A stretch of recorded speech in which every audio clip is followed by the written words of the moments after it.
కోట్లు రాంది 70-75 కోట్లతో ఎట్లా వస్తుంది సార్? 70-75 కోట్లతో అయితే వస్తుంది సార్, చేయొచ్చానంటే ఇమ్మీడియట్గా ఆ 75 కోట్లు శాంక్షన్ చేస్తే ఆ కాలువ మొదలుపెట్టి రేపు పొద్దున ఆగస్టు 15 నాడు అధ్యక్ష 8,000 కోట్లు ఖర్చు పెడితే కూడా చుక్క నీరు ఎకరానికి పారించినటువంటి ప్రాజెక్టులో కేవలం 75 కోట్లు రిలీజ్ చేసి పని చేపించి రేపు పొద్దున ఆగస్టు 15 నాడు ఆ కాలువ ద్వారా 1,25,000 ఎకరాలకి నీళ్లు పారించబోతున్నాం. ఇదే ముఖ్యమంత్రి ఆడికి వచ్చి ప్రారంభోత్సవం చేస్తాడు. అది మీ రాష్ట్రానికి కూడా చూపిస్తాం అధ్యక్ష. వచ్చి కావాలంటే ఎవరైనా గోదావరి నీళ్లు ఆడ చల్లుకోవచ్చు. అది కేవలం ఇట్ ఓన్లీ 75,000 75 కోట్లే 75 కోట్లే అధ్యక్ష, కేవలం 75. అట్లా ఏమండి ఇట్లా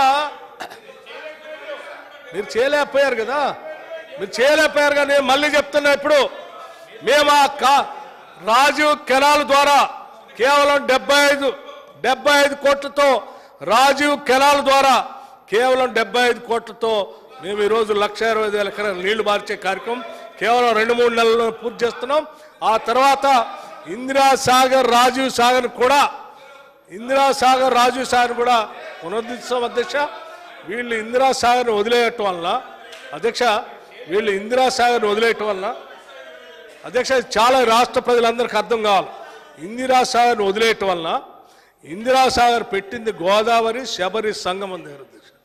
శబరి ఆంధ్రాలో ఉంది. 365 రోజులు 400 టీఎంసీలు పారుతూ ఉంటాయి.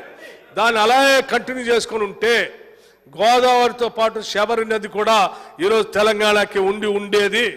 అది శాశ్వతంగా మీరు కేవలం ఆ రీడిజైనింగ్ దురాశతో శాశ్వతంగా ఒక నదినే రాష్ట్రాన్ని లేకుండా చేశారు అధ్యక్ష. మేము డెఫినెట్గా యాక్ట్లో పొందుపరిచారు అధ్యక్ష. అప్పటి వరకు ఎవరైనా ప్రాజెక్టులు మొదలుపెట్టుంటే కంబైన్డ్ స్టేట్లో ఎక్కడైనా ప్రాజెక్టులు మొదలుపెట్టుంటే రాష్ట్ర విభజన జరిగిన తర్వాత కూడా ఆ ప్రాజెక్టులు యాజ్ ఇట్ ఈస్గా కొనసాగేటట్టుగా యాక్ట్లో హక్కుగా పెట్టారు అధ్యక్ష. ఏ ఇబ్బంది లేదు, దాన్ని మళ్ళీ రివైవ్ చేస్తాం అధ్యక్ష. అట్లా చేస్తాం అధ్యక్ష, పారిస్తాం కూడా.